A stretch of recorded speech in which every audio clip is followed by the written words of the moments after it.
তিনজন female co artist যাদের acting আপনার খুব ভালো লাগে। নম্বরে সাদিয়া ইমান, ওর অ্যাক্টিং আমার বেশ ভালো লাগে, মানে she is really good actor, মানে খুব ভালো কাজ করে। তারপর হচ্ছে আয়শা, আয়শা বেশ ভালো করছে এদিন। আয়শা ইনফ্যাক্ট আমার একটা সিনেমার নায়িকাও ছিল, খুব ভালো অ্যাক্টিং করেছে ওখানে। আরেকজন 3 নম্বর যদি বলি সমস্যা, আমি কেন তটিনিতে ভালো কাজ করছি, তটিনির কথা বলা যায়। ছেলেদের মধ্যে তিনজন এখন যারা কাজ করছে অ্যাক্টর, যারা আসলে বেশ ভালো করছে। পার্থ, পার্থ শেখ, ও খুব ভালো করছে, পার্থ ভালো অ্যাক্টর। তারপর শাশ্বতর রিসেন্ট আমি ছবি দেখেছি, টেক্কা চক্কর, সরি, মৌসুম ভাষাতে, ও খুব ভালো অ্যাক্টিং করছে মৌসুম ভাষাতে, একদম মানে মৌসুম ভাষাতে মানে খুব হেড টু হেড অ্যাক্টিং করেছে, ভেরি ন্যাচারাল, টেক্কা দিয়ে করেছে, মানে একদম টেক্কা দিয়ে। আমার বেশ ভালো লেগেছে শাশ্বতের অ্যাক্টিং ওখানে। আর দুজন সৌম্য দিব্যর কথা তো বলতে হয়, ওরা তো টুইন, ওরা দুজনেই সেম আমার কাছে ট্যালেন্ট বিয়ার করে। হ্যাঁ, ওদের দুজনের কথা তো বলতে হয়। হ্যাঁ, আচ্ছা, অভিনেতা হিসেবে নিজেকে কত নাম্বার দেবেন আউট অফ 10? অভিনেতা হিসেবে নিজেকে 7 or 7.5। আচ্ছা, আর বাকি যতটুকুন আছে ততটুকুন আপনার কাছে কি মনে হয় কতদিনে অ্যাচিভ করতে পারবেন? এটা আমার কাছে মনে হয় যে 2-3টা বা 3-4টা ভালো ক্যারেক্টার পেলেই হয়ে যাবে ইনশাআল্লাহ। আচ্ছা, তো শিল্পী হিসেবে কার সাথে কাজ করার এখনো পর্যন্ত আগ্রহ রয়েছে, কাজ করা হয়নি?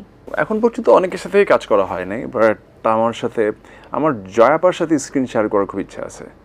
আই রিয়েলি লাইক হার, মানে আমার কাছে মনে হয় যে উনি দুর্দান্ত একজন অভিনেত্রী, ওনার সাথে যে কোনো একটা দুর্দান্ত কাজ স্ক্রিন শেয়ার করার মানে ইচ্ছা আছে আমার। ইচ্ছা আছে, এমন একটা ক্যারেক্টার যেটা প্লে করতে চান একবার হলেও? জানি না, একটা সুপার হিরো ক্যারেক্টার প্লে করার খুব ইচ্ছা আছে আমার। সুপার হিরো ক্যারেক্টার, হ্যাঁ। আচ্ছা, তো যখন ফ্রি থাকেন অথবা কাজ না থাকে সেই সময়টা কিভাবে কাটান? ফ্রি থাকি বা কাজ না, এরকম সময় খুব কম, মানে সময়টা ইন এ সেন্স হচ্ছে আমি যেটা হয় একটু লাইক, আমি যদি যেদিন আমার ব্রেক থাকে ওদিন ফ্যামিলির অনেকগুলো কাজ আসলে মাথায় থাকে, আগে থেকেই সেট করে ফেলি যে সামহাও যদি আজকে যদি ফ্রি থাকি তাহলে এটা করবো, ওটা করবো, যেটা হয় আর কি। সো আসলে একেবারে রিল্যাক্স হয়ে আজকে সারাদিন বসে আছি এরকম সময় খুব, জানি না, মানে এরকম সময় আসলে হয় না। আর যদি সামহাও পেয়েও যায় তাহলে এটা পুরোপুরি ফ্যামিলিতে কাটে আর কি। এটা ইদার ফ্যামিলির সাথে, বাচ্চার সাথে টাইম কাটাই, অথবা আই ডোন্ট নো, মানে সামহাও এদিক ওদিক কাজ তো থাকেই, হয়ে যায়, ফ্যামিলি নিয়ে আসলে বেশি ফোকাস থাকা হয়। আচ্ছা, আপনি কি আর্লি মর্নিং পারসন না late night person? Very late night person. যদি অপশন থাকে যে ঘুরতে যাওয়ার অথবা বাসায় রেস্ট নেওয়ার?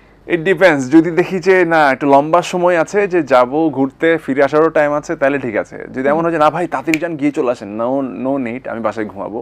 কজ আমি বাইরে গেলেও অনেক আছে না যে ও মাই গড আমার হাতে 5 দিন টাইম, 5 দিনের মধ্যে এই জায়গায় যাবো, ওই জায়গায় যাবো, এই জায়গায় যাবো, I am not that person. আমি কোথাও গেলে খুব আরাম করে যেতে চাই, রিল্যাক্স হয়ে। আমি যাব, আমার মন চাইলে আমি একটু ঘুমাবো, আমি উঠবো, আমি সাইট সিইং করবো, আমি ঘুরবো ফিরবো, বাট এইটাও রিল্যাক্সের জায়গা থেকে যেতে হবে। এখন অনেক আছে না ট্রাভেল প্ল্যান করে যায় যে এই কদিনের মধ্যে এতগুলো জায়গা, আমার সারাদিনে 5টা জায়গা আমাকে ভিজিট করতে হবে, এটা আমার খুব বেশি টানে না।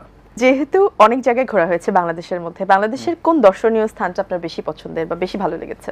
বান্দরবান, পাহাড়, রাঙ্গামাটি, বান্দরবান পাহাড়, মানে ইটস, মানে আমি লাইক এটা পুরো একটা, আমার কাছে মনে হয় যে এখনো ওই জায়গাটা আমাদের কাছে আনডিসকভার্ড রয়ে গেছে।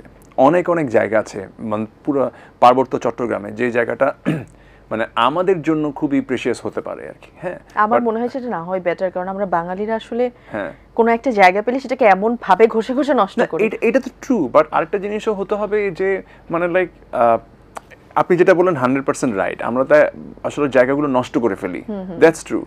কিন্তু দিন শেষে নিজেদের জায়গা তো, আমরা যদি আমাদের দেশের জায়গাগুলো ঘুরতে না পারি, দেখেন সবাই এদিক ওদিক বিভিন্ন দেশে চলে যাচ্ছে। হ্যাঁ, সো নিজেদের জায়গায় আমি ডিসকভার করতে পারলাম না, তাহলে তো আসলে কষ্টের। আমার কাছে আরেকটা কষ্টের জায়গা হচ্ছে এই জায়গাগুলো না জাস্ট খুবই অবহেলিতভাবেই যুগের পর যুগ পড়ে আছে। এইসব জায়গাগুলো যদি প্রপারভাবে আমরা পেট্রোনাইজ করতে পারতাম, তাহলে ট্যুরিস্ট যদি একটা পোর্শন আমি আনতে পারতাম আমার দেশে, শ্রীলঙ্কা যেটা করে আর কি, ওরা তো ওদের যেহেতু এটা একটা ট্যুরিস্ট বেস কান্ট্রি, ওরা দেখেন হ্যাঁ ন্যাচারাল বিউটি দিয়ে ওরা এখন ওদের অর্থনীতিকে অনেক স্ট্রং করে ফেলেছে। বাট আমাদের এই পর্যটনের জায়গা নিয়ে আমাদের কোনো কনসেন্ট্রেশনই নাই। হ্যাঁ, এটা আমার খুব কষ্টের জায়গা। আর যা একটু বেসরকারি উদ্যোগে আছে ওই সব জায়গায় আসলে খুবই বিভিন্ন কম। রিসোর্ট এত এক্সপেন্সিভ, কম তো কম, এত এক্সপেন্সিভ যেই টাকা দিয়ে আপনি আসলে খুব ইজিলি দেখা যায় যে পাশের দেশের দেশ ঘুরে বাইরে আসতে থেকে পারেন, ঘুরে আসা যায়, নেপাল ঘুরে আসতে পারেন, বা তখন মনে হয় যে আমি কেন এক রাতের জন্য এত টাকা দিব। হ্যাঁ, সবার মানে আসে না, ট্যুরিজমটা আসলে এমন একটা জায়গায় আসা উচিত যাতে যে কোনো ক্লাসের মানুষ জিনিসটাকে অ্যাফোর্ড করতে পারে। স্পেশালি আমরা যারা আসলে দেশের ভেতরেই যারা চাই যে একটু ঘুরে ফিরে আসতে, আমাদের জন্য যেন এফোর্ডেবল হয়। একটু সেটা না হলে তো হলো না, একটা নির্দিষ্ট শ্রেণীর মানুষই আসলে ওইসব রিসোর্টে গিয়ে অ্যাফোর্ড করতে পারবে, একটা সাধারণ মানুষ আসলে পারবে না। হ্যাঁ, তো এটা আসলে খুব আমার কাছে খুবই কষ্টের মনে হয় যে না, এটা কেন হবে।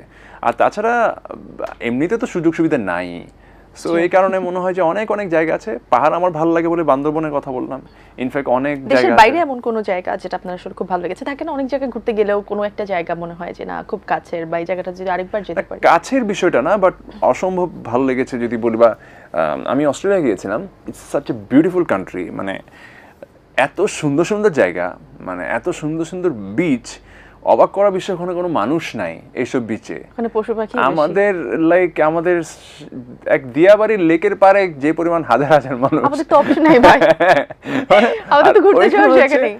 বিচে কোনো নোংরা নাই, কোনো মানুষ নেই। আমার ভাইয়া ওখানে থাকেন, আমি জিজ্ঞেস করলাম ভাইয়া মানুষ কই, এরা কখন আসে? আমি অফ ডে বেরোলাম, মানুষ নাই। আমি উইকডেতে বেরোলাম, মানুষ নাই। ভাই মানুষটা তাহলে কোথায়? ওরা কি এখানে এতই জায়গা, বিভিন্ন মানুষ বিভিন্ন জায়গায় চলে যায় এবং ওরা নির্দিষ্ট টাইমে আসে। এখানে ট্যুরিজমকে ওভাবে অ্যাপ্রিসিয়েট করা হয় না যাতে বাইরের মানুষ এসে নোংরা না করে এদের দেশকে অনেক ভালোবাসে। দ্যাটস ওয়াই জায়গাগুলো খালি খালি। আমি বললাম ও ওয়াও, মানে এত ন্যাচারাল মানুষ কম ছিল বলেই ভালো লেগেছে, আদারওয়াইজ কক্সবাজারই ভালো লাগতো।